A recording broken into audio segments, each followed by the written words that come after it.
Alright, so against CLG and FlyQuest, they do usually go for these like ball comp, long range kind of team fighting comps, and they're very creative with their like TP usage early. They'll kind of hold TPs to help out their laners and make sure that they have like tempo in their map state. So drafting against them was kind of just limiting their range and making sure that we had the tools to deal with it.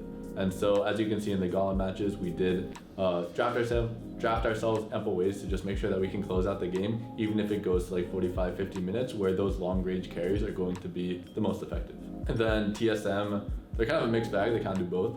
So against TSM, it's more making sure that we have like a lot of plans and making sure that as the games go on, we understand where the meta is shifting, and then that way we can like pivot. Because we have a lot of strategies planned in terms of balancing range and engage, and it just depends on what the meta is throughout the series.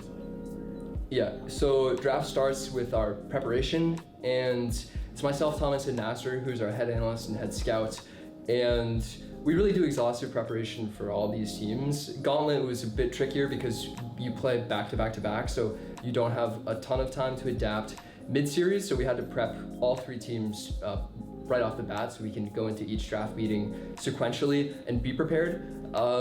The biggest thing we try and do through our preparation is solve each team, like early game, mid game, late game, figure out exactly how they want to play, how they want to draft, what strategies they're using through draft, what strategies they're using through game to get advantages, what they use to close, and really sort of figure out their playbook for how they want to play the game.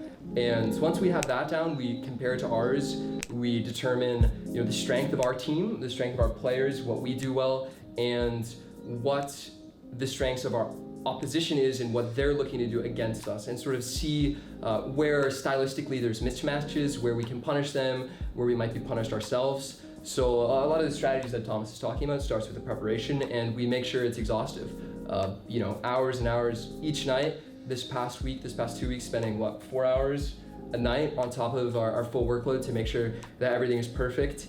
And I think we've seen the results of that through our gameplay and how comfortable our players are executing these compositions.